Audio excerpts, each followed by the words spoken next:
اس کے چکر میں تختی نمبر 14 بہت مظلوم ہے۔ طریقہ تدریس کامیاب اس وقت ہوتا ہے مکتب پڑھاتے ہوئے استاذ وہی تھکتا ہے جس کے مکتب میں اثر نہیں ہوتا۔ فضول کی محنت جس مکتب میں ہوتی ہے وہیں استاذ تھکتا ہے۔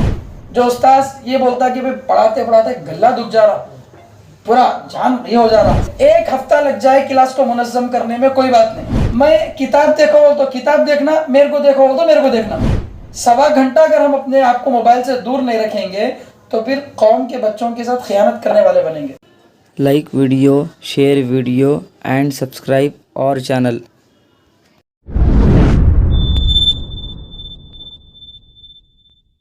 طریقہ تدریس کی بھی نشست ہے، تھوڑی سی باتیں آپ کے سامنے بتا دیتا ہوں۔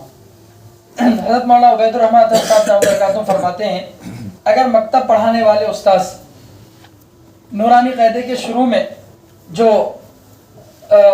ضروری ہدایات استاذ کے لیے لکھے ہیں اگر وہ 2-3 مرتبہ اچھی طرح سمجھ کر پڑھ لے تو انشاءاللہ یہی بہت بڑی تربیت ہے۔ اور عموماً وہ ہدایت پوری نہیں پڑھتے چونکہ وہ ہدایت 2 حصوں میں ہے، شروع میں ذری لکھے، اس کے بعد تختی نمبر 5 کے بعد کیا کریں تھوڑی سی لکھے، اور اس کے چکر میں تختی نمبر 14 بہت مظلوم ہے۔ تختی نمبر 14 میں را پر زبر ہو پیش ہو پر پڑھیں گے، زیر ہو باریک پڑھیں گے، را ساکن سے پہلے زبر یا پیش ہو پر پڑھیں گے، زیر ہو تو باریک پڑھیں گے، 2-3 قاعدے وہاں پر لکھے ہوئے ہیں۔ اب بچہ نیچے پڑھ رہا ارجعی، را موٹا پڑھ رہا، یا تو وہ قاعدے کی وجہ سے باریک پڑھیں گا لیکن اوپر جو لکھا ہوا پر پڑھے جانے والی رائے، اب اس کو نہیں سمجھ میں آ رہا کہ بھئی اس میں کیوں پر پڑھنا، رب ارجعون کیوں موٹا پڑھنا، نہیں معلوم، کیونکہ وہاں پر تو کیا لکھا ہوا ہے را ساکن سے پہلے زیر ہو تو باریک پڑھنا، وہاں لکھے ہیں بقیہ قواعد ہدایت کے اندر لکھے ہوئے ہیں، تو وہ ہدایت اگر پڑھ لیے تو را ساکن کے مستقل اور کئی قاعدے ہیں جس کو سمجھنے کی ضرورت ہے، تو وہ انشاءاللہ سب سے پہلا کام ہم سب کا ہم عزم کریں انشاءاللہ کہ جو نورانی قاعدے کے اندر ضروری ہدایت لکھے ہوئے ہیں اسے اطمینان کے ساتھ سمجھ کر اچھی طرح سے اسے پڑھ لیں گے تو بڑا فائدہ ہوگا۔ اس ہدایت کے بعد سب سے پہلے جو تختی نمبر 1 ہم پڑھا رہے ہیں تو طریقہ تدریس کامیاب اس وقت ہوتا ہے جبکہ بچوں کی نشست صحیح ہو۔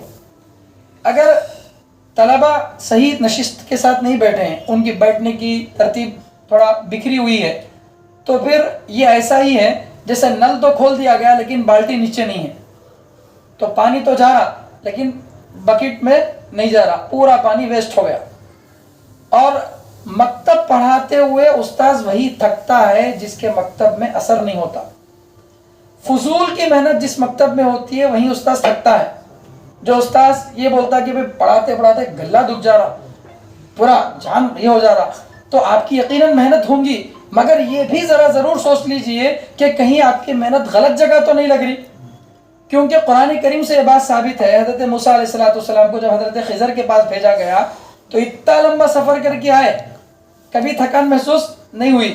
جس جگہ پر حضرت خضر موجود تھے اس جگہ پر اللہ تعالیٰ نشانی بتا دیے تھے کہ مچھلی نکل کر کیا ہوگی، پانی میں چلی جائے گی، وہیں پر حضرت خضر ملیں گے بول کے، تو خادم بولنا بھول گیا، تو وہاں سے وہ کیا ہو گئے، آگے نکل گئے، اور آگے جا کر اب کیا بول رہے ہیں، لَقَدْ لَقِينَا مِن سَفَرِنَا هَذَا نَصَبًا، ہم کو ہمارے اس سفر سے تھکان ہو رہی، اب تک تھکان نہیں ہوئی، اتنی دور سے چل گیا ہے، اب یہاں سے جب آگے جا رہے ہیں تو کیا ہو رہی، تھکان ہو رہی، کیوں، اب یہاں سے جو آگے جا رہے بے مقصد چلنا تھا، یہ اگرچہ اللہ کی حکمت اللہ بہتر جانتے ہیں، ہم اس کو ایسا بھی نہیں بول سکتے، لیکن چونکہ ان کی منزل پہلے تھی، اب منزل سے آگے کیا ہو رہے ہیں، جا رہے ہیں، تو تھکان ہوئی۔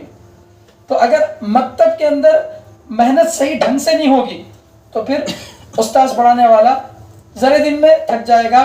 بعض جگہ تو ایسا ہوا ہے کہ استاذ آج آئے کل بھاگ کے چل گئے، نہیں بابا میرے سے نہیں ہوتا بھائی، اتنا گلا پڑھ لینا میرے سے نہیں ہوتا بول کے۔ تو اس لیے انشاءاللہ اس کو اگر ہم قواعد وغیرہ جو ہدایات ہے اس کو پڑھ لیں گے تو بڑا فائدہ ہوگا۔ تو پہلے مکتب کی ترتیب صحیح ہو۔ مکتب کے لیے 2 ترتیبیں ہیں، ایک تو آپ اس طرح سے بٹھا سکتے ہیں بچوں کو ڈبے کی شکل میں، یا پھر یو شیپ میں بچوں کو بٹھا سکتے ہیں۔ ایسا رکھیں بچوں کو، حضرت مفتی سعید احمد صاحب رحمۃ اللہ علیہ فرماتے تھے کہ استاذ کی چھڑی بچے تک پہنچ سکے تو وہ سبق ہے، ورنہ وہ سیرت کا جلسہ ہے۔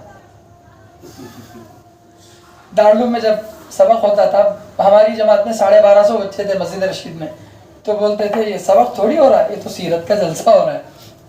کیونکہ کون طالب علم سن رہا, کون نہیں سن رہا, کس کی نظر کتاب میں ہے, کس کی نہیں ہے, نہیں معلوم. میرے استاد محترم حافظ سید عبدالغفار صاحب دامت برکاتہم بھی بتائے کہ سبق سنانے میں بچہ کامیاب تب ہو سکتا جب پڑھتے وقت میں اس کی توجہ پوری ہو. اگر توجہ پڑھتے وقت میں بڑھ گئی تو پھر وہ سنا بھی صحیح نہیں سکتا. تو ہم سنانے کی جگہ پکڑ کرتے مگر یاد کرنے کی جگہ پکڑ نہیں کرتے. تو اس لیے مکتب کی نشست ایسی ہو کہ بچے کے اوپر مکمل طور سے استاذ کی نظر ہو. نظروں سے ہی ہماری پوری نگرانی ہونا, جتنی نگرانی مضبوط ہوگی اتنی تعلیم مضبوط ہوگی. مولانا سعید الرحمن صاحب فرماتے ہیں کہ 1 ہفتہ لگ جائے کلاس کو منظم کرنے میں کوئی بات نہیں, 1 ہفتہ لگ جائے, کچھ نہیں پڑھا رہے آپ, خالی مکتب کو کلاس کو منظم کرو. بچوں کو ایسا پابند بناؤ, میں کتاب دیکھو تو کتاب دیکھنا, میرے کو دیکھو تو میرے کو دیکھنا. اگر کوئی مہمان آئے تو ان کی طرف دیکھنا بھی نہیں بچے, میں دیکھو والا کہ آپ کو نہیں. اس طریقے سے جب آپ رکھیں گے بچوں کو, اب جو ان کے سامنے آپ پیش کریں گے وہ قبول کریں گے. اور عموماً مکتبوں میں کیا ہوتا ہے, ایسی آواز, ایسا شور شرابہ جیسے مچھلی مارکیٹ ہے. تو اس میں ظاہر بات ہے بچے کو کیا سننے میں آئے گا, استاذ کیا سن سکے گا. تو ظاہر بات ہے اس مکتب کا تو بیڑا غرق ہوگا, یا پھر کچھ کو فائدہ ہوگا کچھ کو فائدہ نہیں ہوگا. تو مکتب میں استاذ اپنے بچوں کو اپنے قریب سے قریب رکھے, اور بڑی جو مصیبت موبائل کی ہے اس کو پھینک کے آئے باہر. 1.25 گھنٹہ اگر ہم اپنے آپ کو موبائل سے دور نہیں رکھیں گے تو پھر قوم کے بچوں کے ساتھ خیانت کرنے والے بنیں گے.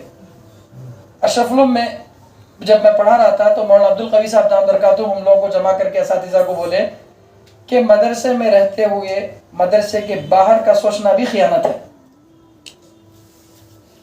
مدرسے کے باہر کا سوچنا بھی خیانت ہے. اور حضرت بتائیں, اگر آپ مسجد کے امام ہیں, آپ کی جماعت 4:45 بجے ہے, آپ کو مدرسے کو 4:30 بجے مدرسے سے نکلنا ہے, مسجد کو جانے میں 10 منٹ لگتے ہیں, آپ وہاں جا کے استنجا سے وضو سے فارغ ہوتے جماعت کا ٹائم ہو جاتا.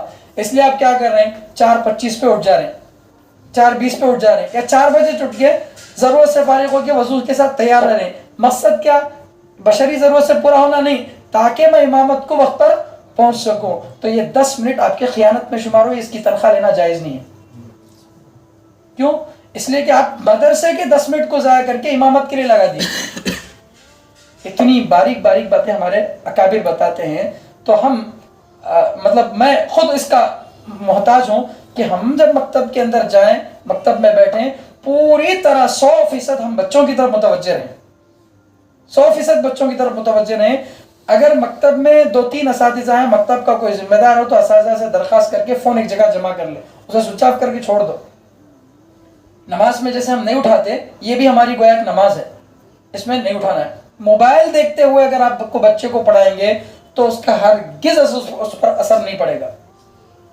بچے شکایت کرتے ماں باپ کی گھر میں, ماں باپ سے گھر میں, ہمارے مطلب خالی موبائل دیکھتے رہتے ہو. آپ یقیناً قرآن کی تلاوت کرتے ہوں گے تب بھی خیانت میں شمار ہوں گے, کیونکہ تلاوت آپ کی اپنی ذاتی چیز ہے اور یہ آپ کا اجتماعی وقت ہے. جماعت والوں کے اصولوں میں بعض اصول بہت اچھے ہیں. اجتماعی اعمال کے وقت میں انفرادی عمل جائز نہیں ہے. تو یہ اجتماعی عمل تھا, آپ وہاں کیا کر رہے ہیں, انفرادی عمل کر رہے ہیں, سورہ واقعہ بیٹھ کے پڑھ لے رہے. تو یہ کس کی, یہ شرعاً اس کی اجازت نہیں ہے. تو سب سے پہلے مکتب کو اعلیٰ بنانا ہو تو استاذ کو اعلیٰ بنانا ضروری ہے. جس مکتب میں استاذ اعلیٰ نہیں ہوگا وہ مکتب بھی اعلیٰ نہیں ہوگا. اور جیسے مولانا کا میں جملہ نقل کیا, گجرات کے مولانا اسماعیل صاحب, ان کا جملہ ہے, مدرس کو تبدیل کرنے کے بجائے, مدرس کی تبدیلی کے بجائے مدرس میں تبدیلی لاؤ. مدرس کی تبدیلی کرتے رہیں گے, ہر 6 مہینے میں 3 مہینے میں مکتب میں استاذ بدل رہا, ہر ایک استاذ آتا, پھر نہیں بچوں کو یاد نہیں, پھر شروع سے ڈالتا. وہ بھی بیچارہ اپنی جگہ صحیح ہے, مگر بچوں کا قرآن کہاں ہوگا, نہیں ہوگا. تو مدرس کی تبدیلی کے بجائے مدرس میں تبدیلی لائیے. تو اس کو جو ہے ضروری ہے. تو اس کے لیے بچوں کی بیٹھک بھی صحیح ہو, ہماری پوری توجہ بچوں کی طرف ہو, ذرہ برابر ہماری نگاہیں ادھر نہ ہو. اگر ایسی توجہ کے ساتھ ہم بیٹھیں گے تو آپ یقین مانیے انشاءاللہ آپ کا کوئی بچہ ضائع نہیں ہوگا. آپ بچے کو اس دن کچھ بھی نہ پڑھائیں لیکن مسجد کے اندر ادب سے بیٹھنے کا ثواب تو کم از کم اس کو ملے گا. تو اس لیے پہلے مکتب کے گروپ کو منظم بنانا ہے. آپ دیکھو بولے تو دیکھنا, نہیں تو نہیں, یہ والی کیفیت. مگر اچھا, استاذ کا رعب بھی ہونا ضروری ہے, بچے کا کھل کر سوال کرنے کی اجازت کا ہونا بھی ضروری ہے. آپ صلی اللہ علیہ وسلم کا رعب اتنا زیادہ ہوتا تھا کہ مہینے کی مسافت سے دشمن ڈر جاتا تھا, لیکن صحابہ اللہ کے نبی صلی اللہ علیہ وسلم سے سوالات بھی کرتے تھے. تو رعب بھی ضروری ہے. اگر استاذ بالکل بچوں میں گھل مل گیا تو بچے بالکل لٹ لے لیتے. ایک حجاب بھی ضروری ہے, اور حجاب کے ساتھ یہ بھی ضروری ہے کہ بچہ کچھ چیز کیا کر سکے, کھول کر آپ سے پوچھ سکے. سورہ یوسف کے اندر حضرت یوسف علیہ السلام اپنے والد سے پوچھ رہے ہیں, انی رأیت احد عشر کوکبا. یہ واقعہ ایک 12 سال کا بچہ اپنے باپ کو سنا رہا. اس واقعے کو بتاتے ہوئے مولانا سجاد نعمانی صاحب دامت برکاتہم فرماتے ہیں کہ اس آیت میں یہ اشارہ ملتا ہے کہ اس بچے کو اعتماد ہے کہ میرے والد اس مسئلے کو حل کر سکتے ہیں, میرے والد اس مسئلے کو حل کر سکتے ہیں. اس لیے اپنی پرسنل چیز کیا کر رہا, وہ اپنے باپ کے ساتھ شیئر کر سک رہا. تو آپ کا پڑھنے والا طالب علم بھی ایسا بھی خوف زدہ نہ ہو جائے کہ اسکول کے اندر کوئی کفریہ شرکیہ کام اس سے کرایا گیا مگر وہ آپ سے آ کر بتا نہیں پا رہا. کئی کو مول صاحب اتنے زیادہ ڈراؤنی رہتے کہ بچہ کچھ بول ہی نہیں پاتا, ایسا بھی نہ ہو. بچوں سے اس کے نام کو لے کر بات کیجیے, اور بہت صحیح طریقہ یہ ہے کہ بچوں سے اجی سے بات کیجیے.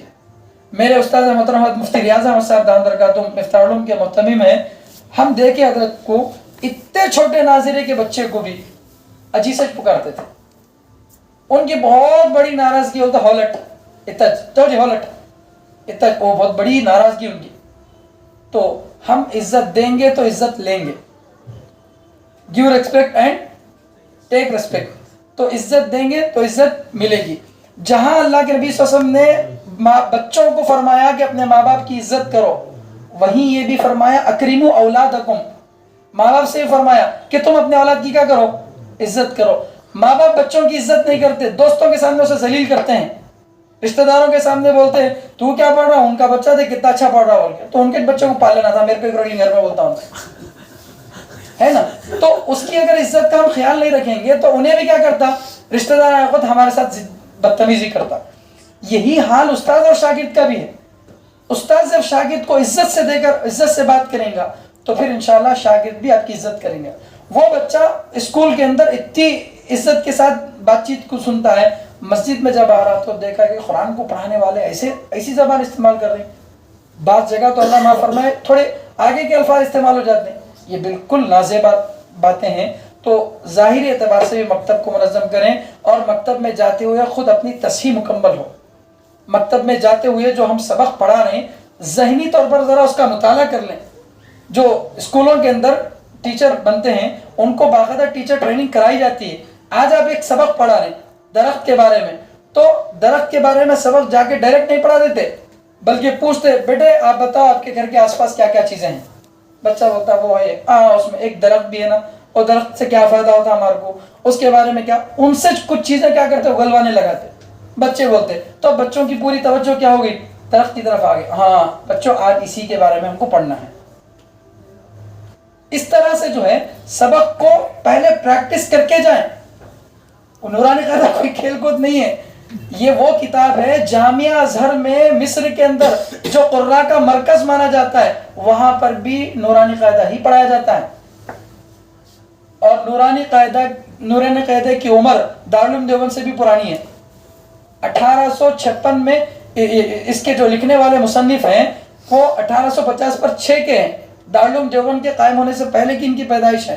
اس میں لکھا ہوا ہے, ہمارے ساتھی ہی کی کتابیں ہیں مفتی منیر صاحب کی, جائے پیدائش کے بارے میں لکھا مطابق 1850 پر 6 میں ان کی پیدائش ہوئی, اور 1272 ہجری کے اعتبار سے 250 سال پہلے اس کتاب کے مصنف پیدا ہوئے ہیں.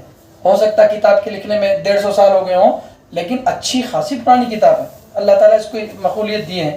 تو بہرحال ہم اپنے طلباء کے ساتھ زبان بھی صحیح استعمال کریں, ان کے لیے ایک خیر خواہ باپ بن جائیں.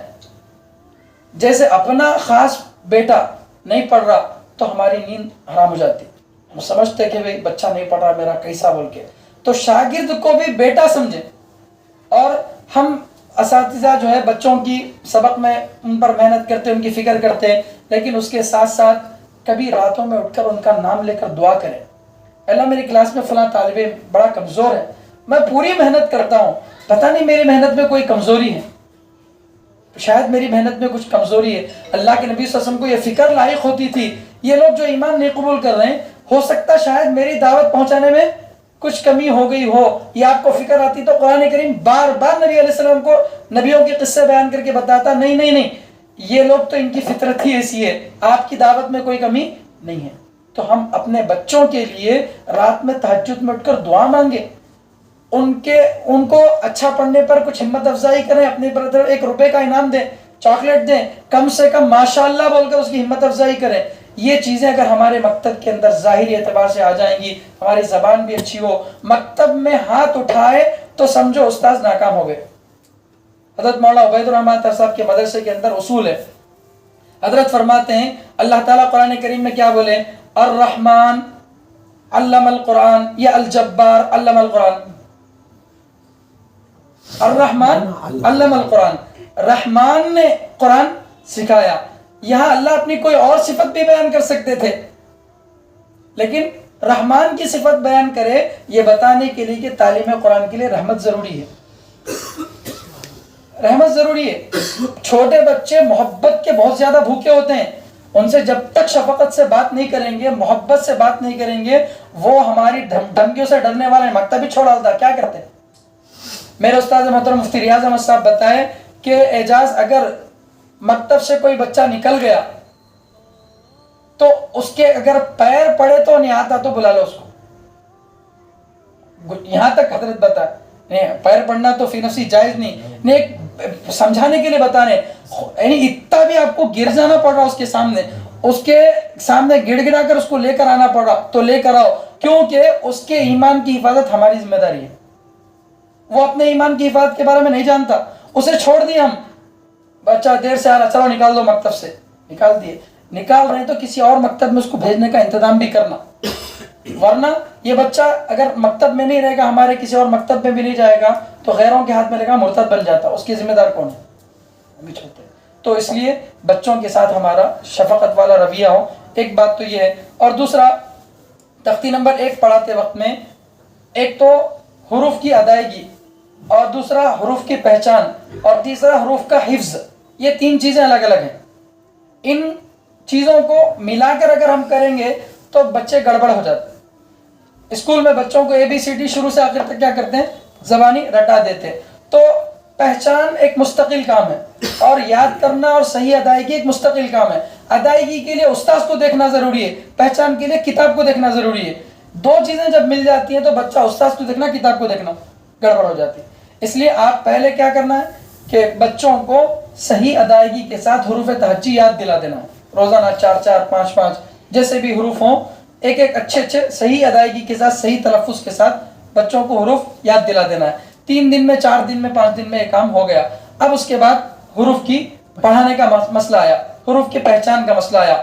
تو مولانا سعید الرحمان صاحب بتاتے ہیں کہ حروف کی پہچان کراتے وقت میں بچوں سے شکل معلوم کر لینا، بیٹا الف کیسا ہے ذرا بتاؤ بول کے، بولتا ایک بچہ لائٹ کے سر کا ہے بول کو، ایک بچہ بتاتا ہمارے ہاتھ کے سر کا ہے بول کو، ایک بچہ ایک طرح 15 20 مثالیں دے ڈالتے بچے۔ یہ مقصد کیا؟ مقصد یہ ہے کہ الف کی شکل اس کے ذہن میں بیٹھ جائے، ایک جنا ایک طرح سے اپنی شکل ذہن میں بٹھاتا، تو اس کو الف کی شکل پڑھاتے ہوئے اس کو پوچھو یہ کیسا دکھ رہا، با کیسے دکھ رہا؟ کوئی بچہ بولتا ہے مول صاحب یہ ہونٹ کے جیسا دکھ رہا، ہونٹ کے نیچے نقطہ ڈالے جیسا دکھ رہا۔ ایک بچہ بولتا ہے یہ ٹیوب لائٹ میں سائڈ میں یہ ہے نہیں، 2 طرف سے اس کو پکڑنے کا، وہ ویسا دکھ رہا با بول کے، ایک اپنی اپنی طرف سے بولتا۔ مقصد کیا؟ شکل ذہن میں بیٹھ جانا۔ تو اس طریقے سے حروف کو جب ہم پڑھا رہے ہیں تو ایک حرف پڑھاتے ہوئے اس کی شکل ذہن میں بٹھاتے جائیں کہ یہ کیسا دکھ رہا، یہ کیسا دکھ رہا، اس میں نقطہ نیچے ہے اوپر ہے، کتنے نقطے ہیں؟ 1 نقطہ ہے، سمجھے؟ تو اس طریقے سے اگر لے کر چلیں گے تو انشاءاللہ ایک حرف کو اچھی طرح سے ادائیگی، تو صحت ادائیگی پہلے ہو گئی، اب کیا ہو رہا؟ اس کی پہچان کا مرحلہ آ رہا۔ پہچان کے وقت میں بچوں کو امتحان بہت ضروری ہے۔ 4 حرف یا 5 حرف ہم بچوں کو پڑھائے تو ترتیب سے پڑھانے کے بعد پھر بے ترتیب، ہر سبق میں فوراً اس کا کیا کر لیں؟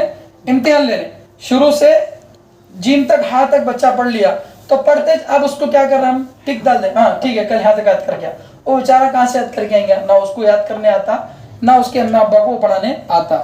ناظرے کے اندر استاذ کو یاد کر کے بچے کو یاد کر کے اور بولنا غلطی ہے بلکہ بتا رہے ہیں. حفظ میں بچہ نہیں یاد کر کے آیا تو اس کی غلطی ہو سکتی, لیکن ناظرے میں بچہ نہیں یاد کر کے آ بولے تو وہ استاذ کی اپنی کمزوری ہے, بچے کی نہیں. ہماری ذمہ داری یاد دلانے کی ہے. تو شروع سے حرفوں کی ادائیگی سے ہی مشق کرائیں, اور حرفوں کی ادائیگی کے لیے مولانا سعید الرحمن صاحب فرماتے ہیں کہ جو اعوذ باللہ بسم اللہ ہم پڑھاتے ہیں نا, اسی کو یہاں سے شروع کریں تجوید. اعوذ باللہ من الشیطان الرجیم. شروع میں تختی کے ساتھ الگ الگ ٹکڑے کر کے پڑھا سکتے ہیں, بعد میں جب بچے عادی ہو جائے تو الگ. اس میں عین کی مشق ہو گئی, ذال کی مشق ہو گئی, اور شین کی مشق ہو گئی, قا کی مشق ہو گئی. تو جو مشق ہم آگے چل کر مفردات میں کرا رہے ہیں وہ مشق یہاں ہو جاتی. اسی طرح بسم اللہ الرحمن الرحیم, را پر پڑھنے کی مشق ہو گئی, ہا نکلنے کی مشق ہو گئی, اور اس طرح سے حروف کی ادائیگی. ہا میں فرق کیا وہ معلوم ہو گیا. اس کے بعد رب یسر ولا تعسر وتمم بالخیر وبک نستعین یا فتاح رب زدنی علما. یہ روزانہ پڑھانا بچوں کو. اس سے کیا ہوتا, اعوذ باللہ بسم اللہ صحیح ہو جاتا. عموماً ہم تختی نمبر 1 شروع کرتے ہیں, الف با کے اوپر توجہ زیادہ دیتے, اعوذ باللہ بسم اللہ پہ توجہ نہیں دیتے, جس کی وجہ سے بچہ قرآن پڑھتے وقت میں بھی پڑھا تو اعوذ باللہ من الشیطان الرجیم بسم اللہ الرحمن الرحیم ایسا پڑھتا, جس میں حروف کی ادائیگی نہیں ہوتی, مخارج کی رعایت نہیں ہوتی. کیوں؟ پہلے دن جس پر محنت ہونا تھا اس پہ محنت نہیں ہوئی.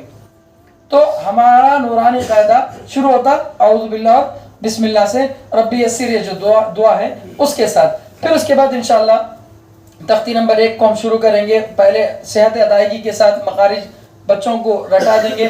بچے بڑے ہیں تو مخرج بتا بھی سکتے ہیں اس کو. 3 حرف جو ہے نوک زبان کے سامنے لگا کر نکلتے ہیں, 7 حرفوں کو موٹا پڑھا جاتا, کچھ حرفوں میں سیٹی کی آواز آتی, کچھ حرف نرم پڑے جاتے, اس طرح سے بتا سکتے ہیں. چھوٹے بچے ہیں تو ان کو بتانے کی ضرورت نہیں, نکال کے بتا دیے تو کافی ہے. اس طریقے سے ایک حرف کو 4 5 حرفوں کو ہم کیا کریں, آہستہ آہستہ بچے کو سبق دیتے گئے یہاں تک سبق ختم ہو گیا. اب اس کے بعد نورانی قاعدے میں کیا ہے, بے ترتیب حروف لکھے ہوئے ہیں, با دین دال. اکثر مکاتب کے اندر دیکھنے میں یہ آیا, اس کو بھی ٹک ڈال کو سبق کے درجہ دیتے. وہ جو تختی نمبر 1 یا ختم ہونے کے بعد جو غیر مرتب حروف ہیں وہ تو امتحان مل کو لکھو اس پہ, اسے بھی کیا بنا دیے, سبق بنا دیے. اسی طرح تختی نمبر 2 کے بعد ایاک نعبد و ایاک نستعین والا جو لفظ آتا اس میں ہر کتاب میں آپ کو ٹکا ملیں گے. کیوں؟ وہ بھی سبق ہے. وہ سبق نہیں ہے, وہ تو امتحان ہے. وہ حضرت امتحان کے لیے کچھ مثالیں لکھیں, وہ امتحان آنے سے پہلے ہم بچے کا اتنا امتحان لے لینا کہ وہ ایک دن میں ہوئے نا سبق. کیسے؟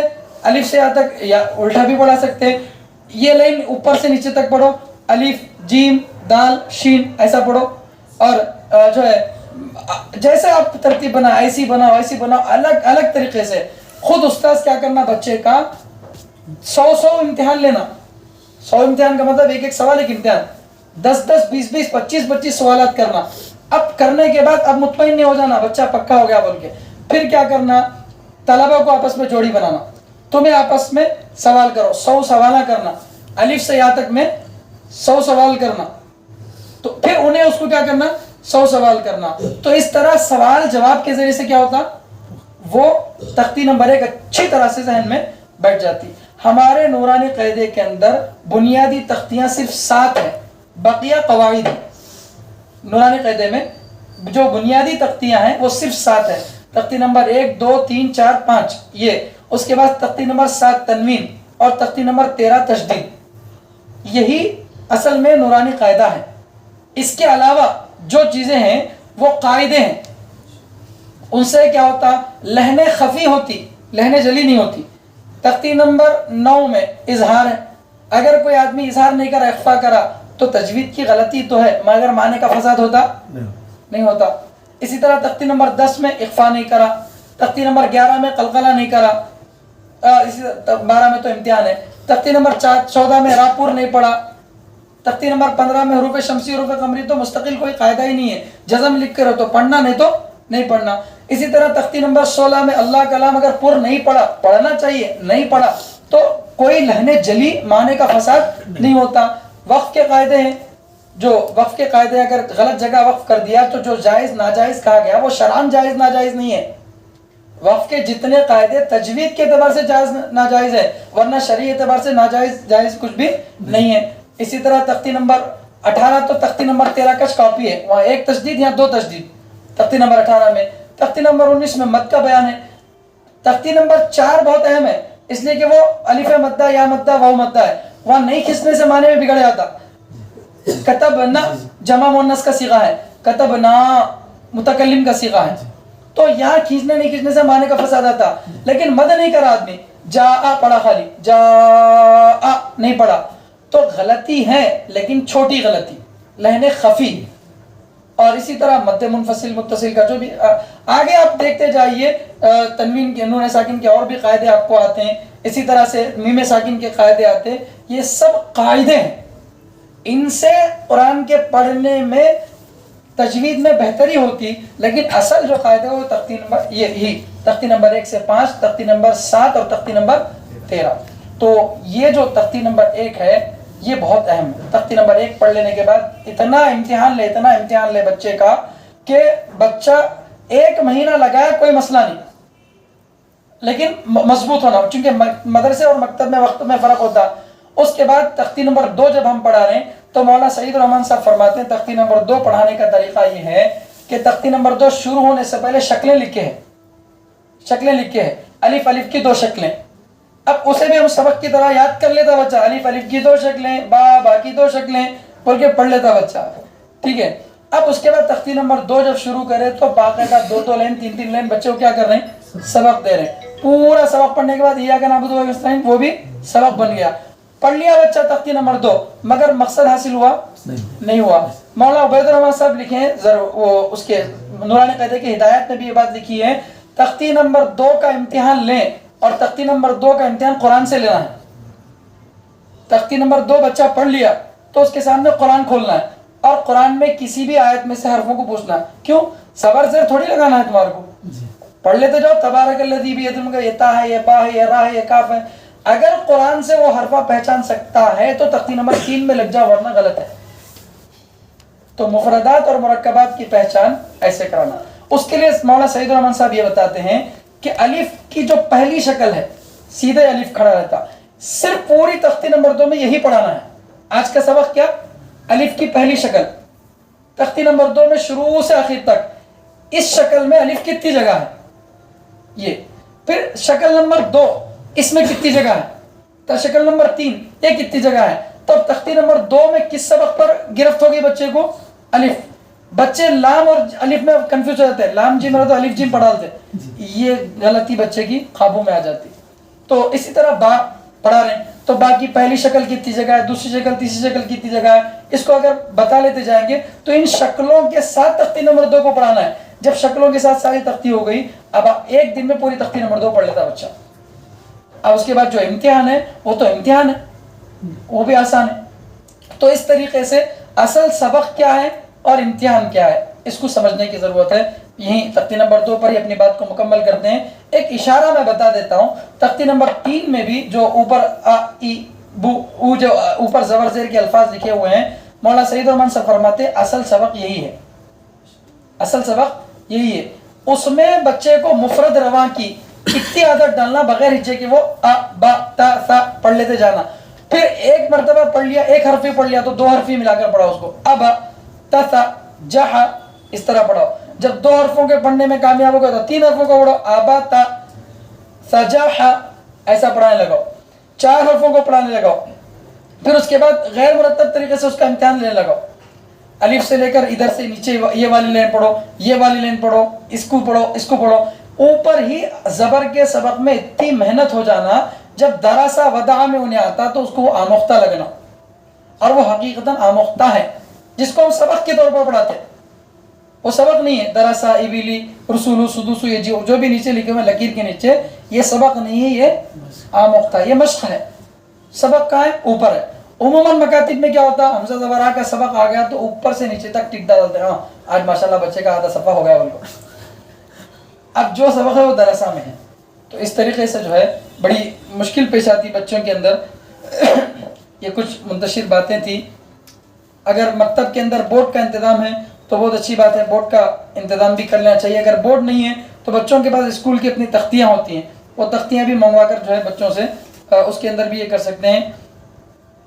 نورانی قاعدہ پڑھانے کا جو مقصد ہے وہ قرآن پڑھنے کی صلاحیت کا پیدا ہونا ہے. اگر نورانی قاعدہ بچہ ختم کر لیا لیکن اس کو قرآن پڑھنا نہیں آ رہا تو اس کا نورانی قاعدہ ناکام ہے. اب جو اکثر شکایت کرتے ہیں کہ سب قرآن شروع کرنے کے بعد تجوید کی غلطیاں ہیں، پہچاننے میں غلطیاں ہیں، تو اس کا مطلب ہے کہ نورانی قاعدہ صحیح نہیں ہے. اور نورانی قاعدہ صحیح کب نہیں ہوتا؟ جب یہ 7 تختیوں میں کمزوری ہوتی. ان 7 تختیوں میں کمزوری نورانی قاعدے کی کمزوری، اور نورانی قاعدے کی کمزوری پورے قرآن کی کمزوری ہے. اس لیے اس کو جو ہے یہ کر. اور مکتب کے اگر ذمہ دار ہوں تو ان سے میری گزارش ہے مکتب کا نظام ایسا بنائیں کہ ہر تختی کے بعد آپ امتحان لینا، ہر تختی کے بعد امتحان ضرور ہونا، بالکل الگ الگ انداز میں. انہی چیزوں سے جو ہے مکتب میں تعلیم مضبوط ہوتی ہے. بس میں انہی کچھ منتشر گزارشات کے ساتھ اپنی بات کو مکمل کرتا ہوں.